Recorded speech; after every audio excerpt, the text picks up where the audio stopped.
Guys, I've just turned the radio on. Look at this. What the hell? What is all this noise? Where is all this noise coming from? It's something to do with the power supply. I've just shut everything down and literally the same on here. This isn't obviously connected to any power supply.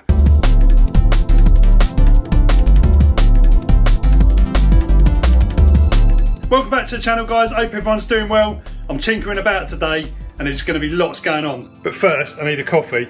This machine, I can't recommend enough. It is absolutely amazing. I'm using it like literally every day. It's bean to cup, but you've also got a milk frother on here as well. As well as beans, you can also put ground coffee in it as well. This coffee from Aldi is like literally like just over £1 and it is amazing. Okay, so that interference last night turned out to be an e-bike charger. I mean, some of these chargers are terrible. They chuck out so much noise. Actually, mains power supplies in general kick out a bit of noise.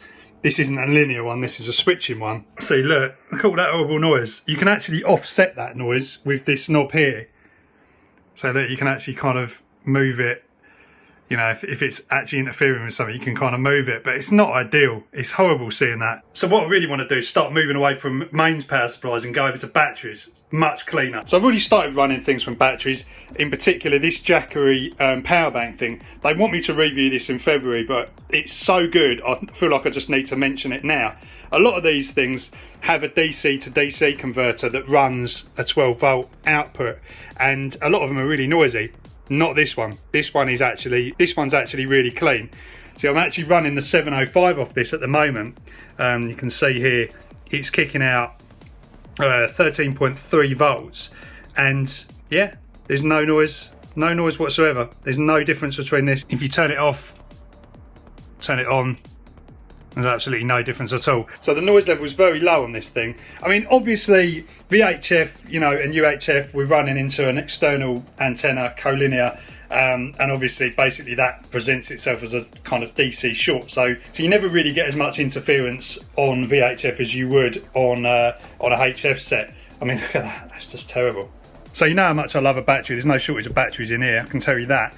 I've started to go over to these 30 amp power pole connectors, you know, which I think are fairly adequate for sort of radio stuff.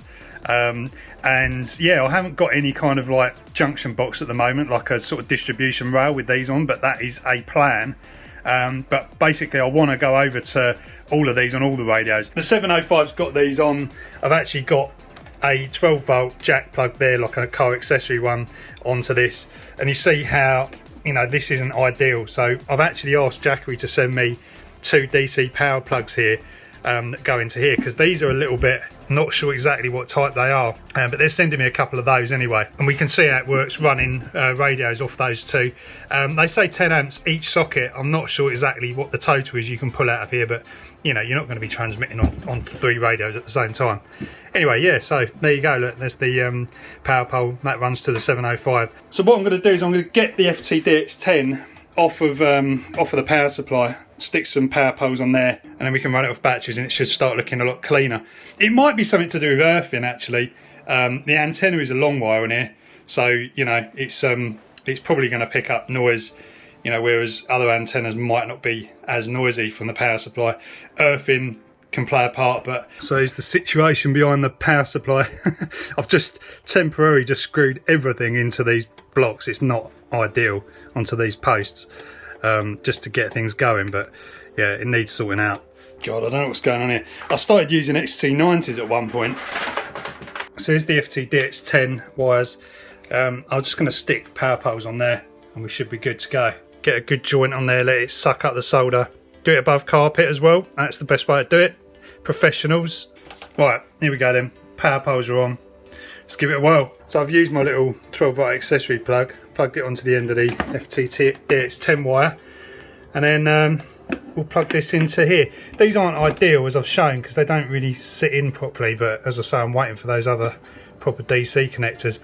Ultimately I want to have like a bank of power poles, like a power pole distribution block, so I can just chop radios in and then have 1 wire or 2 wires going into that from this battery or whatever battery I'm going to use. Anyway, that's on. See what the noise level was like. Oh, that don't look great, does it? So that. Oh, I've got the AC inverter on as well. Did you hear the difference on that? Turning that off. Yeah, excellent. Hardly any noise. So that is really good. There's a couple of little things there. I don't know what that is. See if that's still there. I'll flick over to like a pure battery supply and see if that's still there. That looks a bit suspect, but you know, it's not across the whole band, so there's one little peak of noise. It won't be the end of the world. Okay, so I flipped over to this one. That's my little diode drop down, takes it down about 1.2 volts because that's a 4-cell lithium ion. That noise has gone, so that's interesting, and it looks pretty quiet. So yeah, very low noise floor there. Bit of FT8. Right, we're back on the Jackery now. Let's try some of the other bands. That looks pretty good. Yeah, I mean, there's not a lot of noise there. Look, pretty cool. Let's go down to 40 meters. Clear as a bell. Well, that's really good. I'm such an idiot. I've just started rewiring stuff on the power supply and I've connected my little VHF amp the wrong way around and it's blown. So I've got the back off. It sort of slides out. You have to stick a screwdriver under that end and kind of lever it out. And the fuse is blown.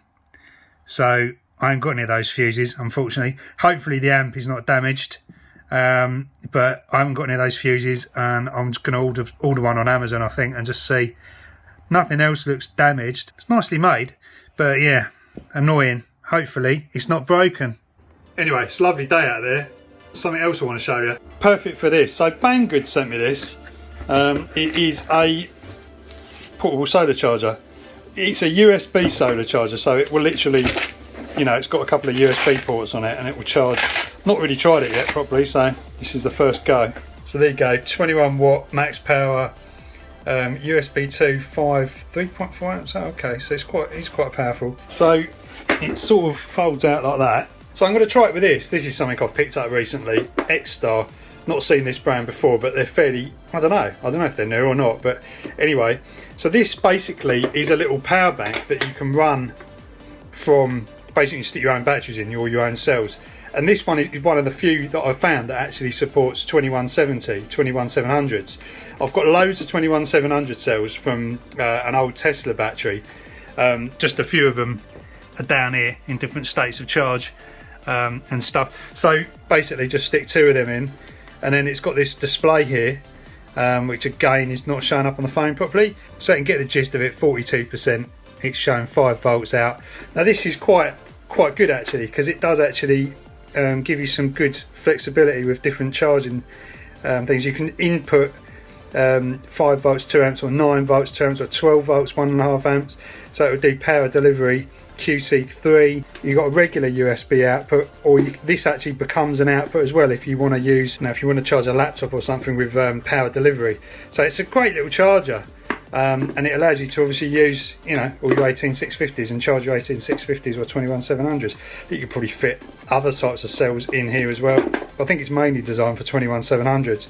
Anyway, we'll try charging that with the solar panel, because this has got a little meter on it, so you'll be able to see exactly what's going in, which is quite nice. So I set it up here. All these panels work better if they're actually angled towards the sun. And in there is the little USB block. See the lights come on already. So USB 1 is the slow one and USB 2 is the fast one. Is that right? Yeah, USB 2 5 volt 3.4 amps or 9 volt 2 amps. Right, let's see. So we're in USB 2 and we got 1.5 amps going in. Try the other port, see. 0.6. It's creeping up. Stuck it back in the other port. Look. So I put the panel flat so you can see the difference. When it's flat, 0.5 amps going in. If you angle it up, it starts going up. 1.2. Get to play with the angle a little bit. Might be able to get a bit more out of it. I've got an accomplice. So it's still charging. It's gone up to it's gone up another 20% now. You can see like 63% there. So all these new radios like the ICOM 705 and the ID52 there, they all support USB charging. But the problem is a lot of these chargers again, are really noisy. So when as soon as you plug them into the radio, you just see like a load of noise. It's difficult to find a power bank or a solution for charging over USB that doesn't create a load of noise. I think a lot of the problem is the DC to DC converters and the switching part of it, which causes a lot of noise. And also the antenna as well. If you're running portable, you know, your antenna might be, you know, picking up the noise from that as well. So yeah, it's really nice having no noise on here though. Look at that. Mike 6 Juliet Kilo Alpha. Yeah, Mike 6 Juliet Kilo Alpha. Roger, Mike 6 Juliet Kilo Alpha. Thank you for your call and very good afternoon from South Italy. My name is Marco MB, Mike Alpha Radio Charlie Ontario, and I'm located in South Italy. You're 55757, Roger. Yeah, you're 5x7 also. Okay, Marco, no problem. The name's Andy, Alpha November Delta Yankee. Location is about 20 miles north of London. 20 miles north of London. There's a little bit of QSB, but yeah, you're a solid 5.7 now. Earlier on, your call was fading a little bit up and down, but yeah, nice signal now. The weather is lovely here. It's a little cold, 5 or 6 degrees, but the sun is shining. The sun is shining. Okay, Marco, I'll put it back to you from Mike 6 Juliet Kilo Alpha.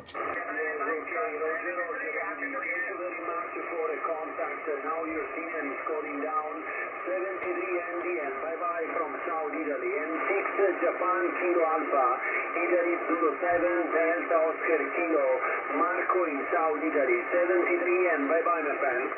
You know, the foundation license is so good. It allows you basically anywhere.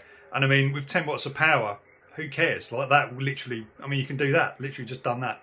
Italy, no problem at all. You know what? As the weather's pretty nice, I think I'm going to take the drone out. So I've got the iFly IH2. I haven't actually flown this for ages. Got TBS Tango 2. I don't even know if there's a new one or anything now, but and obviously with DJI FPV. So this is fully digital, this setup, and it's amazing. I don't know why I don't use it more. I've got battery on charge here. I think I might just take a couple of batteries and just have a quick blast. I've been flying on the sim the last couple of days, and I tell you what, it's actually really surprising how you don't lose that muscle memory. Like, I spent a lot of time, probably like 2 years ago, just kind of, you know, learning to fly acro mode and stuff, and I haven't flown for ages, probably like 6-7 months. Literally just fired up the sim and I was just doing what I was doing before. Obviously not as sharp, but you know, it is amazing.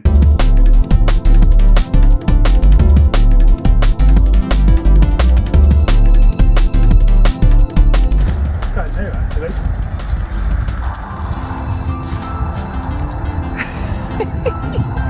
Where are you gonna? Don't you want to be in the sunshine?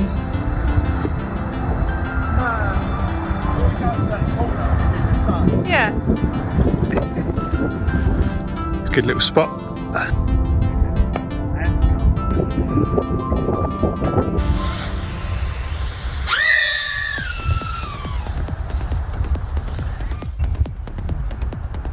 Can't get it better. No, I've done it. I've done it.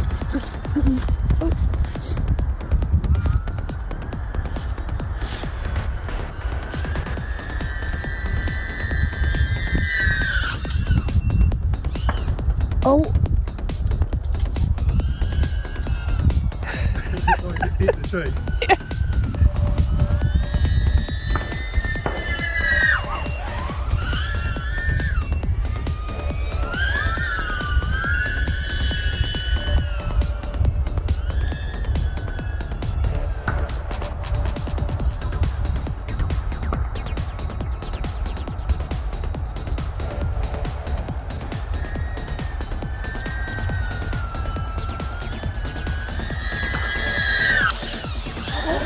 God, again.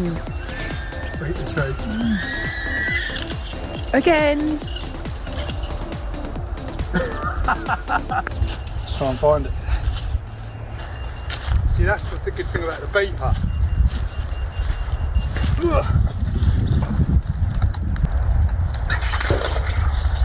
Lives another day, no pops broken. Might be able to take it off again actually.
Thanks for being spotter and camera lady.